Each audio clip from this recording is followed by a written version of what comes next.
খালাকাল মাউত, যিনি মৃত্যুকে সৃষ্টি করেছেন। আমরা দুনিয়াতে আসি, আগে জন্ম আমরা গ্রহণ করি, কিন্তু আল্লাহ বলছেন মৃত্যুকে আল্লাহ তাআলা আগে সৃষ্টি করেছেন। আল্লাযী খালাকাল মাউতা ওয়াল হায়াতা লিয়াবলুয়াকুম আইয়ুকুম আহসানু আমালা। এই হায়াত এবং মৃত্যু, এই দুইটা জিনিসকে আল্লাহ তাআলা সৃষ্টি করেছেন যাতে পরকালে কিয়ামতের মাঠে, সেটা আখিরাতের জগতে প্রমাণ হয়ে যায় যে দুনিয়াতে কোন ব্যক্তি ভালো ছিল, কোন ব্যক্তি খারাপ ছিল, কোন ব্যক্তি ভালো কাজ করেছে। আইয়ুকুম আহসানু আমালা, কোন ব্যক্তি আহসানু আমাল তথা ভালো কাজ করেছে, নেকির কাজ করেছে, পুণ্যের কাজ করেছে, সেটা যাতে প্রমাণিত হয়, সেজন্যই আল্লাহ তাআলা মৃত্যু এবং জীবনকে সৃষ্টি করেছেন। সুবহানাল্লাহ।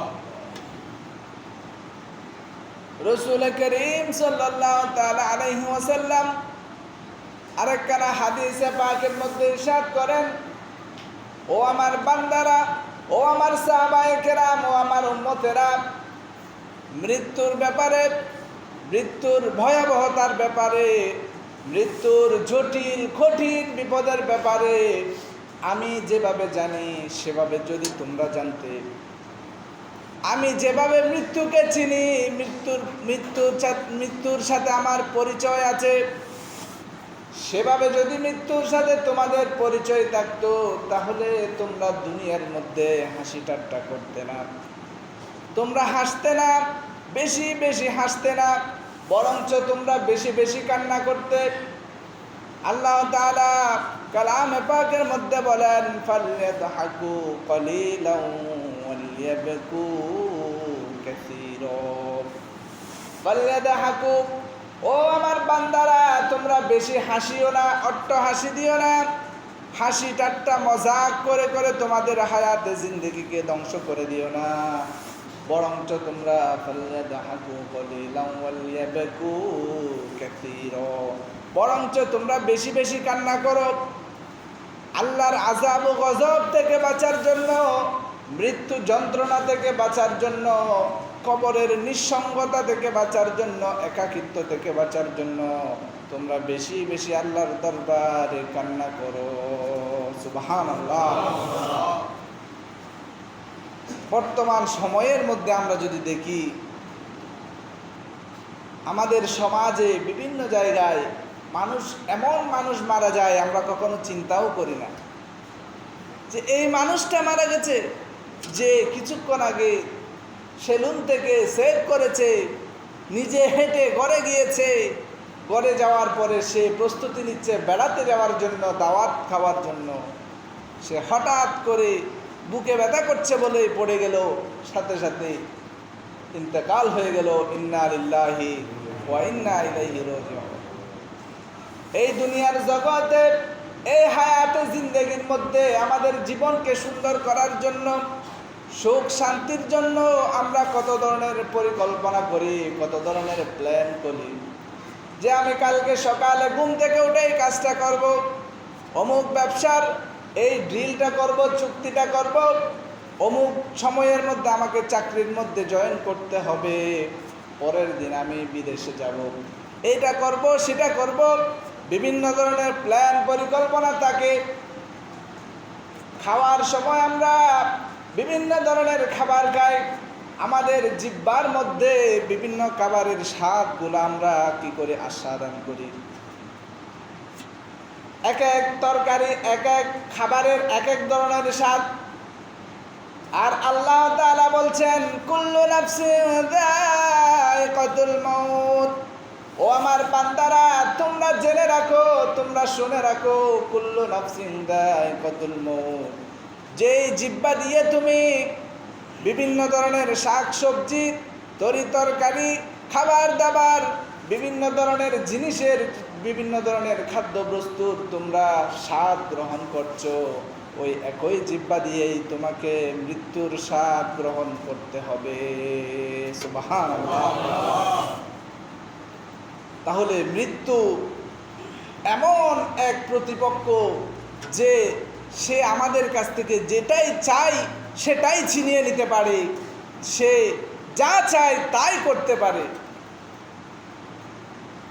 মৃত্যু চাইলে আমাদের জিহ্বার স্বাদ ধ্বংস করে দেবে, আমাদের চোখের জ্যোতি ধ্বংস করে দেবে, আমাদের এই নড়াচড়া দুনিয়ার মধ্যে, জমিনের মধ্যে অহংকার করে চলাফেরা করা। আল্লাহ তাআলা কালামে পাকের মধ্যে বলেছেন, আমার বান্দারা তোমরা যেই জমিনের মধ্যে অহংকার করে তোমরা চলাফেরা করো। এখন দেখা যায় আমাদের নওজোয়ান কিছু ভাই তাকে মোটরসাইকেল, বাইক যারা চালায়, বাইকের গাড়ির আওয়াজ পর্যন্ত পরিবর্তন করে ফেলে, সিলিন্ডারের মডিফাই করে সিলিন্ডারের আওয়াজ পরিবর্তন করে ফেলে, বট বট বট করে একটা বিকট একটা আওয়াজ হয়, সেটা নাকি আমাদের ইয়ং জেনারেশনের ভালো লাগে। আর রুট দিয়ে গাড়ি চালানোর সময় গত 2-1 দিন আগেও বদ্দিঘির পাড়ের এখানে একটা অ্যাক্সিডেন্ট হয়েছে। 1/1 রুট, একজন বৃদ্ধ ব্যক্তি আস্তে আস্তে গাড়ি চালাচ্ছে মোটরসাইকেল, পিছন থেকে আরেকটা মোটরসাইকেল এসে ইয়ং রক্ত গরম আমাদের নওজোয়ান ভাই একদম হাই স্পিড এসে মেরে দিয়েছে। তাহলে রোড গার্ডে, রাস্তাঘাটে আমাদেরকে সতর্কতার সাথে, এহসানের সাথে চলতে হবে, নম্রতার সাথে, ভদ্রতার সাথে চলতে হবে। অহংকার ভরে আমাদেরকে ধম্ব ভরে রাস্তার মধ্যে, জমিনের মধ্যে বিচরণ করা সেটা নিষেধ। এই যে বাইক চালানো, এই যে এমনভাবে চালানো, আশেপাশের মানুষগুলো হক চকিয়ে ওঠা, কি হলো এত জোরে, কি কোথায় গাড়ি চালিয়ে যাচ্ছে, মৃত্যুর কাছে নাকি চলে যাচ্ছে, ঠিক কিনা? সুতরাং আমাদেরকে অবশ্যই অবশ্যই রাস্তাঘাট দিয়ে চলার সময় আমাদেরকে সতর্কতার সাথে মানুষদেরকে সমীহ করতে হবে, মুরব্বীদেরকে সমীহ করতে হবে, এইভাবে আমাদেরকে নম্রতার সাথে চলতে হবে, এমনভাবে চলতে হবে মাটি যাতে কষ্ট না পায়। আর এখন রাস্তা পর্যন্ত কেঁপে ওঠে। আল্লাহ তাআলা আমাদেরকে বোঝার তৌফিক দান করুন, আমিন। বলছিলাম মৃত্যুর কথা। এই মৃত্যু আল্লাহ তাআলা কেন সৃষ্টি করেছেন? আইয়ুকুম আহসানু আমালা। আর আল্লাহ তাআলা কালামে পাকের মধ্যে বলছেন, ইন্না ফি যালিকা লাযিকরা লিমান কানা লাহু কলবুন আও আলকাস সামআ ওয়া হুয়া শাহীদ। কুরআনের মধ্যে আমাদের জন্য উপদেশ রয়েছে, কোরআনের মধ্যে আমাদের জন্য উপদেশ রয়েছে, কিন্তু আমরা তাদের জন্য উপদেশ যারা কোরআন তেলাওয়াত করবে এবং কোরআনের ব্যাপারে যখন আলোচনা করবে তারা কান দিয়ে শুনবে, অন্তর সেখানে উপস্থিত রাখবে, তাদের জন্য কোরআনের মধ্যে কি রয়েছে? উপদেশ রয়েছে। আর যখন আমরা কোরআন তেলাওয়াত করার সময় তো নাইও, আর কোরআনের ব্যাপারে, কোরআনের আয়াতের ব্যাপারে, হাদিসের ব্যাপারে আমরা যখন আলোচনা শুনি, আলোচনা যখন আমাদের সামনে হয়, আমরা কানে শুনতে ঠিক আছে, আমাদের অন্তর সেখানে উপস্থিত থাকে না। যদি আমাদের কান, আমাদের মস্তিষ্ক, আমাদের মন যদি সেখানে উপস্থিত থাকে, কোরআনের একটা আয়াত শুনলেও সেখান থেকে আল্লাহ তাআলা আমাদেরকে হেদায়েত দান করবেন। উচ্চ আওয়াজ বলে সুবহানাল্লাহ।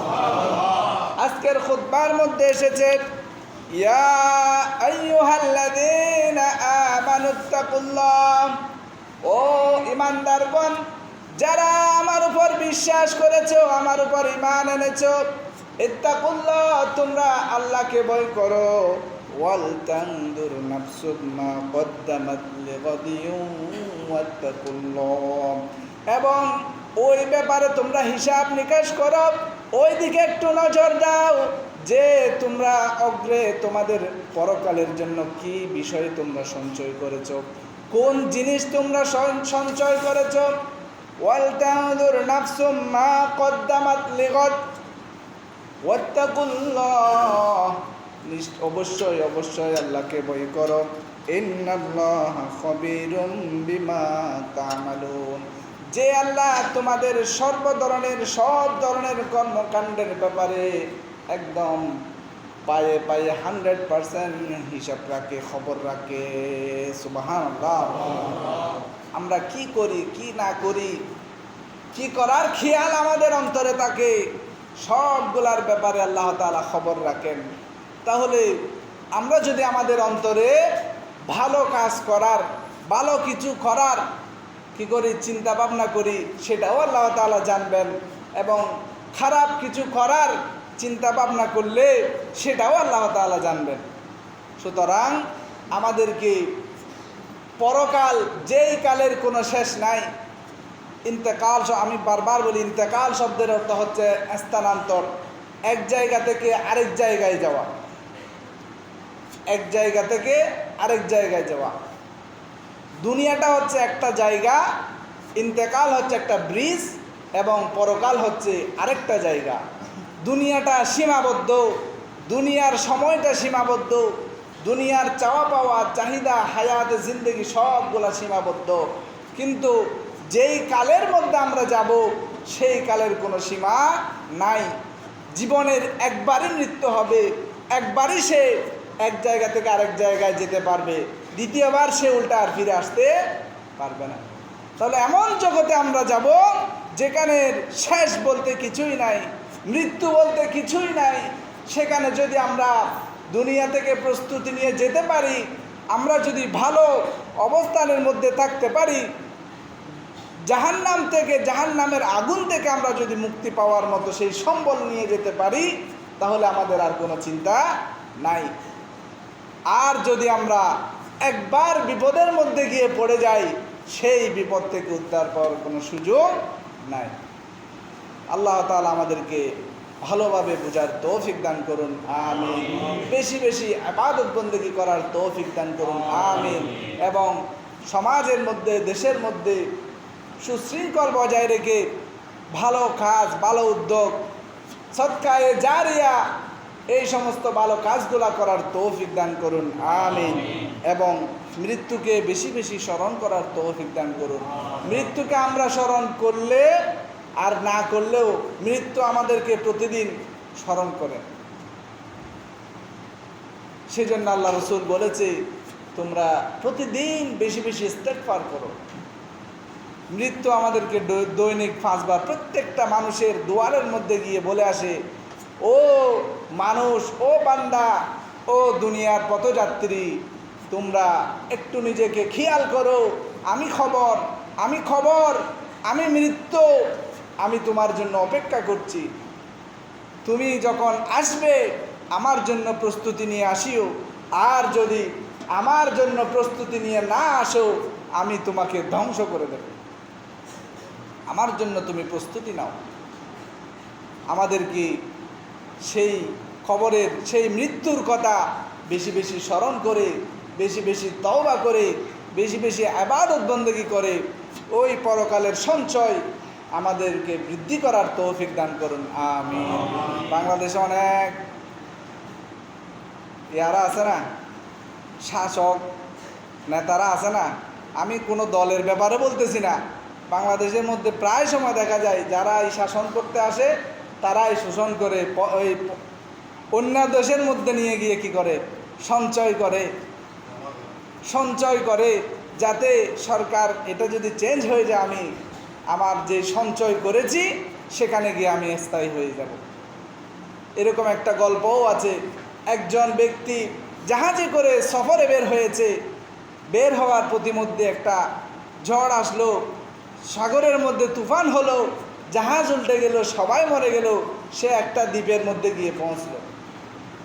সেখানে আজব ব্যাপার, তাকে সবাই রাজার মতো সংবর্ধনা দিয়ে সিংহাসনের মধ্যে গিয়ে কি করলো, বসিয়ে দিল। জাহাপনা, ও আমাদের রাজা, আজকে থেকে আপনি আমাদের রাজা, আপনি যাই বলবেন আমরা তাই শুনবো। আজকে থেকে 1 বছর আপনি যাই বলবেন আমরা তাই শুনব। এখানে আপনার যত ধরনের চাওয়া পাওয়া আছে, যত চাহিদা আছে, আমরা আপনার জন্য পূরণ করব। আচ্ছা, এখন একজন চালাক ব্যক্তি এভাবে ওই রাজ্যের মধ্যে, ওই দ্বীপের মধ্যে গিয়ে পৌঁছলো। এই যখন সৈন্য সামন্ত সবাই তার আনুগত্য করলো, তখন সে বলল 1 বছর পরে তোমরা আমাকে কি করবে? তখন বলে 1 বছর পরে আপনাকে আমরা একটা দ্বীপের মধ্যে রেখে আসবো, যেখানে কোনো মানুষ নাই, কোনো খাওয়ার মতো কিছু নাই, শুধু বালু আর বালু। 1 বছর। এখন এই বছরের মধ্যে আপনার যা ইচ্ছা তাই করতে পারেন। যারা বোকা ছিল 1 বছরে সে তার জীবনের যত চাওয়া পূরণ করেছে, 1 বছর পরে ওই যে মরুভূমির মধ্যে ফেলে দিয়েছে সেখানে সে মরে গেছে, অনেক কঙ্কাল আছে। কিন্তু এই ব্যক্তি বলল যে ঠিক আছে 1 বছর পরে তোমরা আমাকে ফেলে আসবে, কিন্তু এই বছর তো তোমরা আমার কথা শুনবে। হ্যাঁ ঠিক আছে। তখন সে বলল যেখানে আমাকে ফেলে দেবে আগে আমাকে এখানে কী করো, সেখানে নিয়ে যাও, আমি দেখবো সেই জায়গাটা কেমন। সেই জায়গাটা দেখে তাদের সবাইকে কমান্ড করলো, আমার এই দ্বীপের মধ্যে যত ধরনের সুযোগ সুবিধা আছে, যত ঝর্ণা আছে, যত বাগান আছে, যত প্রাসাদ আছে, সব সুযোগ সুবিধা তোমরা ওই দ্বীপের মধ্যে তোমরা কি করো, গ্রো আপ করো, ওই দ্বীপের মধ্যে তোমরা সেই সুযোগ সুবিধার ব্যবস্থা করো। 1 বছর তারা সবাই 1 বছর তার কথা অনুযায়ী ওই দ্বীপের মধ্যে কি করলো, তার এই সুযোগ সুবিধা এখানে কি ট্রান্সফার করলো। 1 বছর পরে যখন তাকে ওই দ্বীপের মধ্যে ফেলে দিল, তখন তো তার কোনো কি নাই, বিপদ নাই, সেখানে সব কিছু আছে। সুবহানাল্লাহ।